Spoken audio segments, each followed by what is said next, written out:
लेकिन ये master stroke का काम करेगा अरविंद केजरीवाल का इस्तीफा? देखिए, अरविंद जी का ये टेस्टेड फार्मूला है।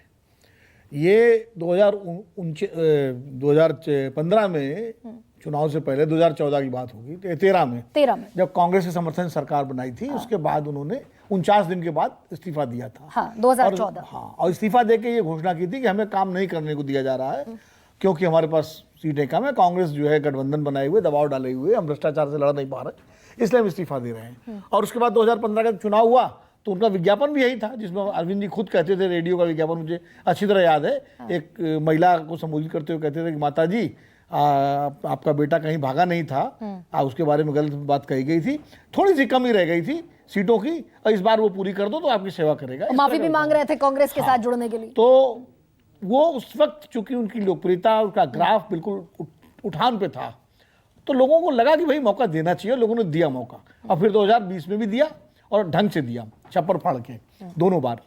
तो लेकिन इस बार 10 साल का एक उनके कामकाज का, सरकार का लेखा जोखा भी जनता के सामने है। अच्छा है, बुरा है, जो भी है, भाजपा के लिए सब बुरा होगा, आम आदमी पार्टी के लिए सब अच्छा होगा, कांग्रेस के लिए कुछ अच्छा होगा, कुछ बुरा होगा, लेकिन जनता अपने हिसाब से तय करती है।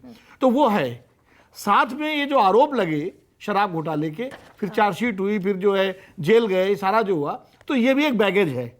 ठीक है, जमानत है, सब कुछ है, लेकिन एक बैगेज है।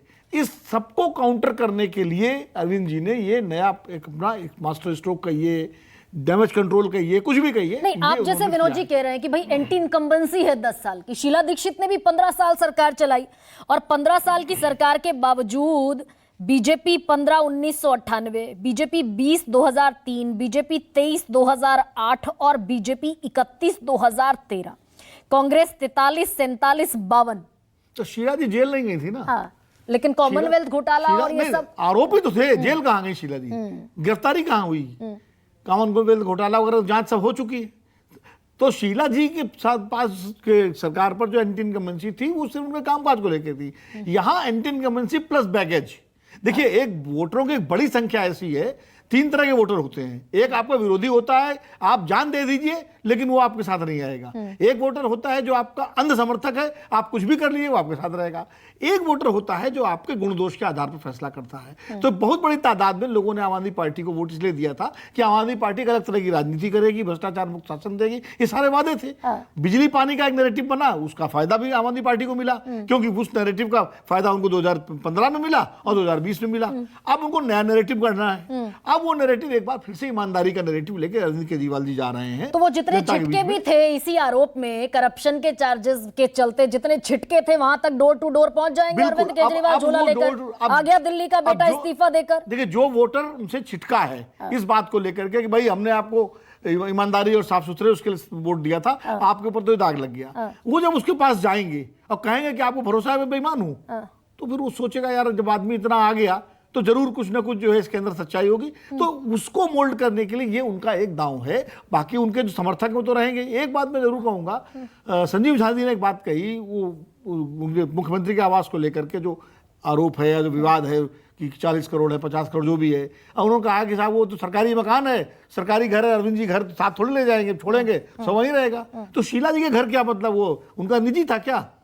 जब 23 AC को लेकर के आप लोग जो है पूरे दिल्ली में पोस्टर लगा रहे थे, खड़ा करते थे, लेकिन अच्छा वो जबकि 10-12 AC उनके घर पे लगे थे, बाकी सब ऑफिस और सिक्योरिटी में लगे हुए। हाँ, तो ये अरविंद केजरीवाल झोला उठाकर तो ये चीज तो जाएगी ना कि शीला जी का घर वो निजी हो गया, अरविंद जी का घर सरकारी हो गया। तो ये तो वक्त की बात नहीं चलते हैं। अब विनोद जी ये बताइए कि भाई ये झोला उठाकर जो घर घर जाएंगे door to door Arvind Kejriwal, अपनी इनोसेंस एक इमेज बिल्डिंग के लिए, इनोसेंट इमेज बिल्डिंग के लिए, ये 67 62 और इस दफा क्या ग्राफ है? नहीं, देखिए, इस बार संघर्ष करना पड़ेगा आम आदमी पार्टी को। ये 67 और 62 वाला मामला इस बार नहीं रहेगा। जो पंकज शर्मा जी ने कहा है वो बात बड़ी महत्वपूर्ण है। उन्होंने कहा कांग्रेस और आम आदमी पार्टी के संबंधों का कुछ नया परिभाषित करना पड़ेगा। तो क्या आम आदमी पार्टी और कांग्रेस किसी अंडरस्टैंडिंग के तहत चुनाव लड़ेगी दिल्ली विधानसभा में, या एक दूसरे के खिलाफ लड़ेंगे? अगर खिलाफ लड़ेंगे तो निश्चित रूप से इस बार वोटों में कुछ बंटवारा हो सकता है। भारतीय जनता पार्टी के साथ एक बात है कि उनका अपना जो वोटर है, जो उनका कमिटेड वोटर है, वो 34-35% दिल्ली में इंटैक्ट है। वो चाहे 2015 का आप देख लीजिए, चाहे 2020 के चुनाव देख लीजिए, वो उससे अलग नहीं हटा है। वोट जो गया है आम आदमी पार्टी के पास सबसे ज्यादा कांग्रेस का वोट गया है, तो क्या कांग्रेस अपना वोट रिगेन कर पाएगी? और अगर रिगेन करती है तो आम आदमी पार्टी को सोचना पड़ेगा, और अगर नहीं करती है तो कांग्रेस को सोचना पड़ेगा। इसलिए जो है इन दोनों के बीच संबंधों का क्या स्तर होगा। और हरियाणा में जिस तरह आम आदमी पार्टी अलग लड़ रही है मैं चुनाव, हरियाणा पे आप आ गए विनोद जी, ये पहला रिफ्लेक्शन इस इस्तीफे की पॉलिटिक्स का पहला रिफ्लेक्शन हरियाणा में दिखेगा क्या? नहीं, या हरियाणा फिर हरियाणा बिल्कुल अलग केस है, Delhi is a different case, Haryana is a different case? देखिए मैंने कल भी आपके कार्यक्रम में कहा था कि हरियाणा में आम आदमी पार्टी उस तरह मेजर प्लेयर नहीं है जैसे दिल्ली में है या पंजाब में थी। हरियाणा में स्थिति उसकी वही है जो हिमाचल में थी। वहां तो बाइपोलर चुनाव है कांग्रेस और भारतीय जनता पार्टी के बीच तो में। वहां